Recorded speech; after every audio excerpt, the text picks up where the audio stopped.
Welcome to Ken's Corner Podcast, Season 4.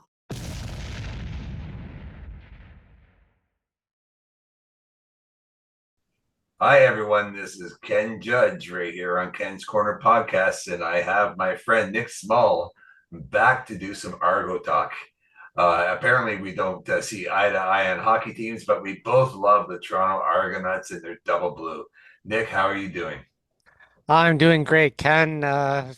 Really excited. Another CFL season is coming underway soon. This Sunday is their opening day of training camp, so I'm looking forward to heading there, seeing some of my fellow Argo fans, some old friends, checking out some of the new members on the team, and seeing how they look as they look to defend their championship in 2025. Yeah, let's talk about some of these new additions. Let's start there. Yeah, so it was a really exciting draft for the Argonauts. Before things even got going with the Canadian draft, they always do the global draft first.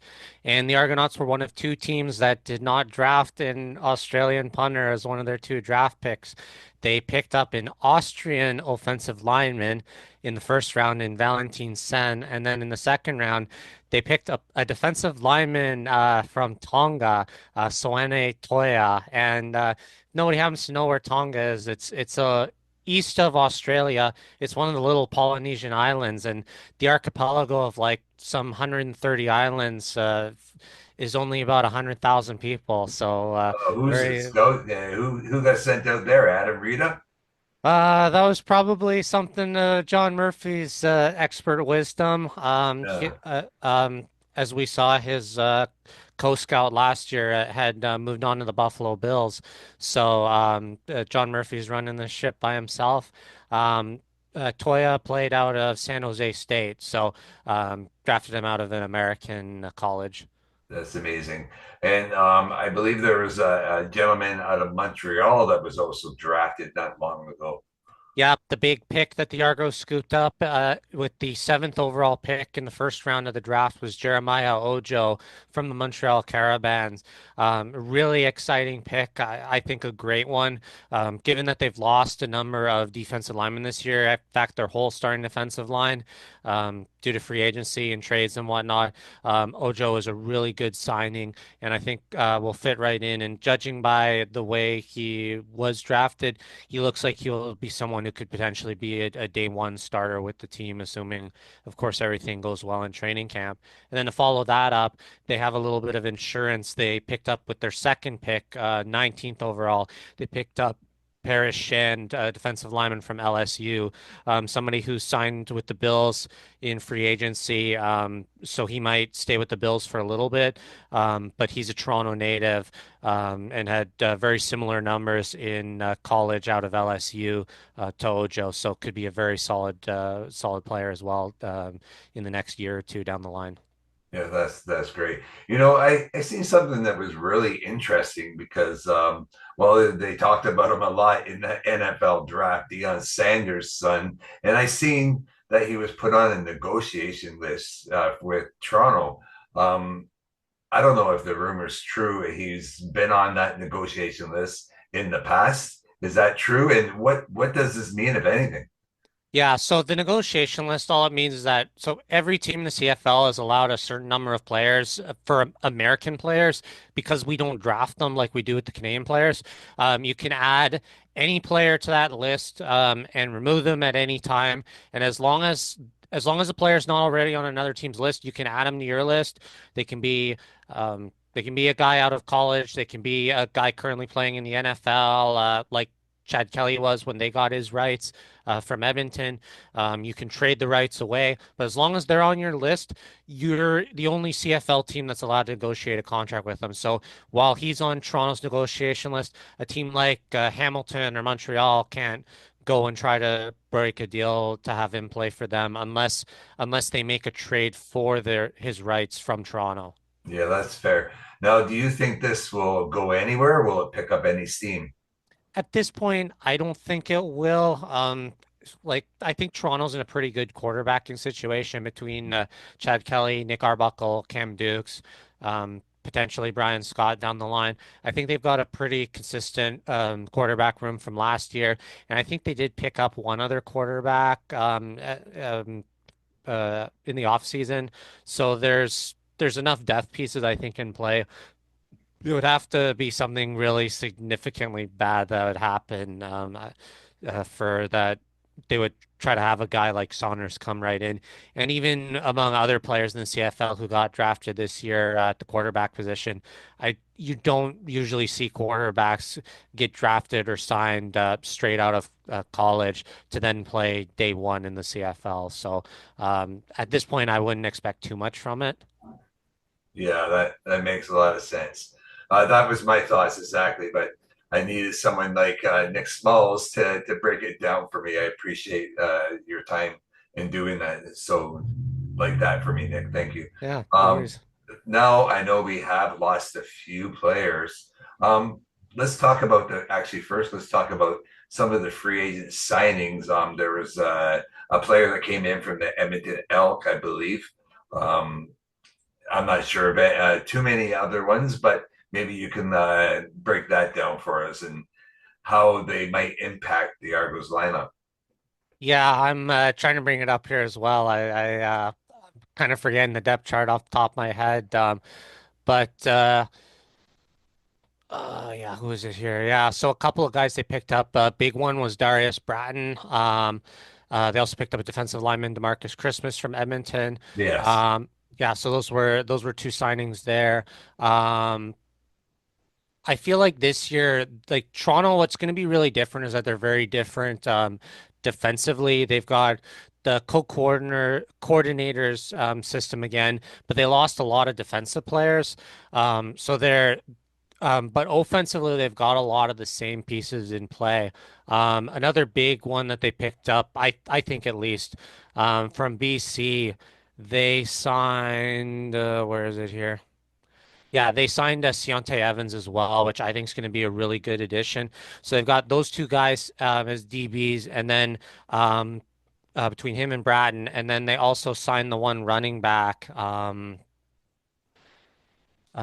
They could sign Herdy Mayala, and then yeah, the other running back they signed from free agency.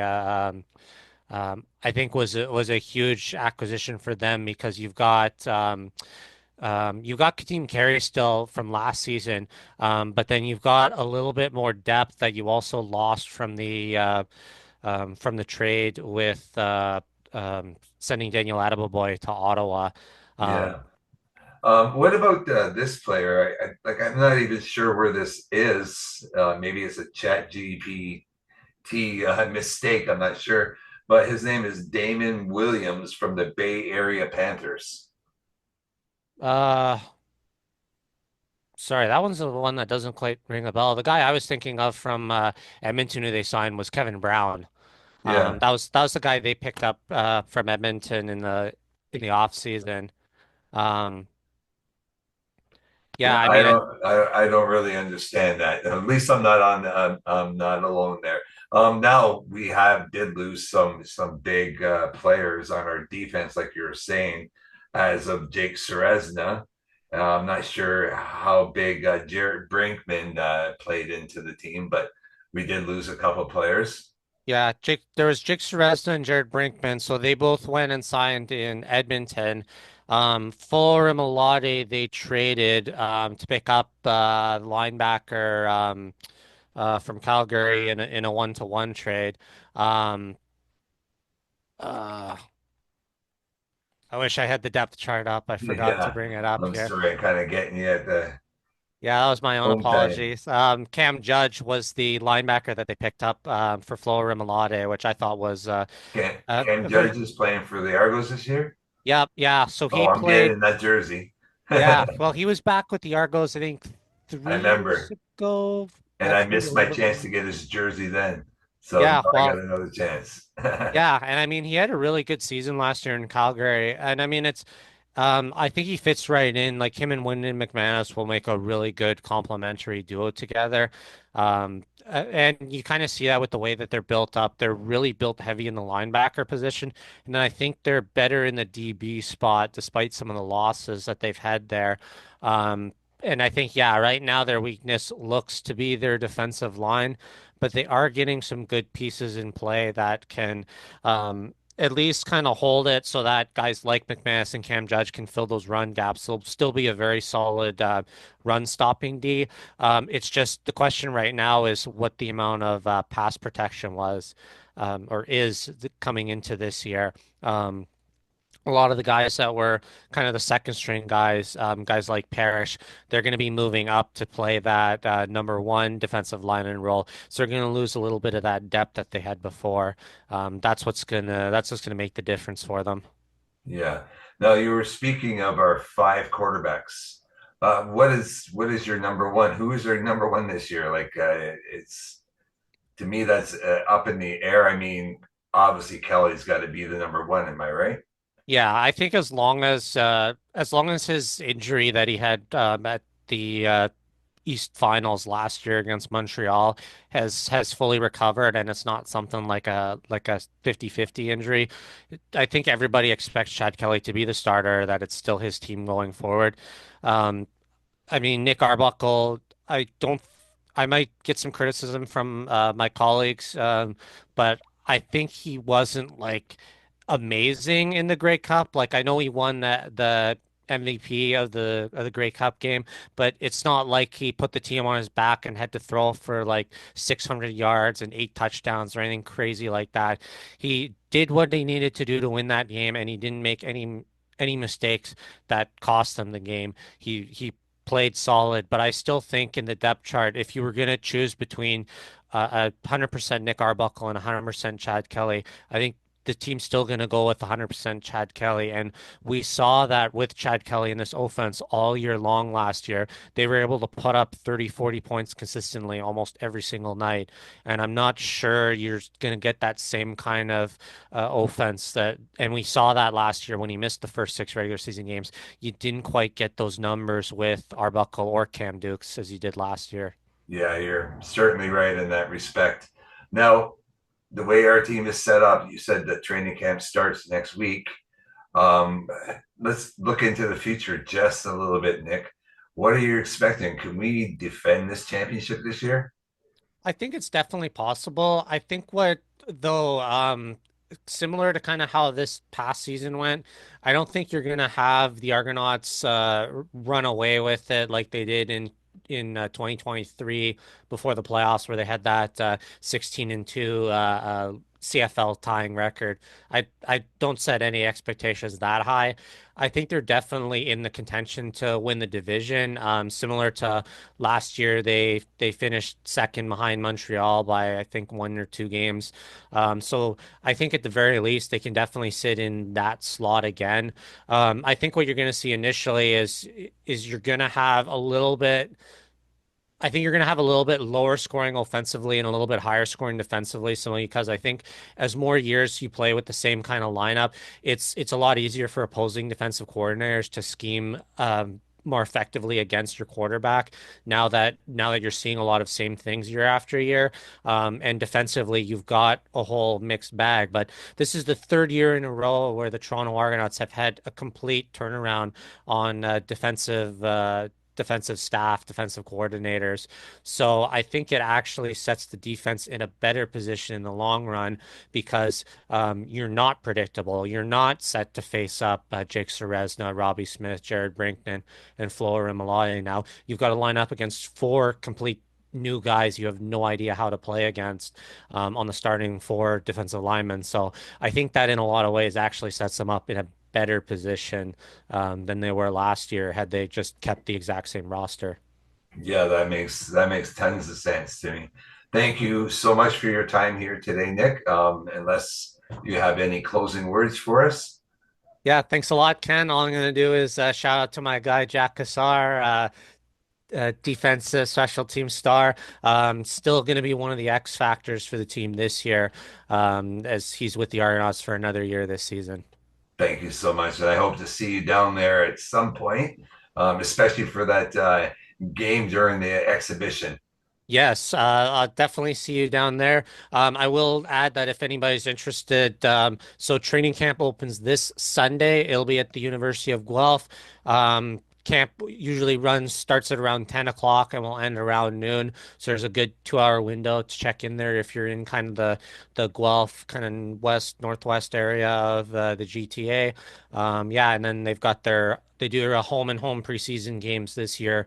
First on the road in Hamilton and then in home at Guelph as kind of an exhibition home game there. I'm looking forward to it.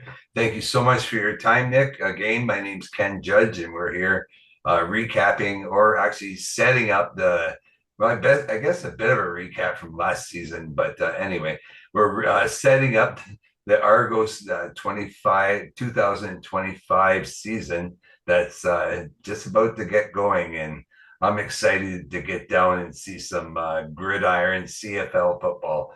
Thank you so much. I'm here with Nick Smalls. Thank you. Go Argos.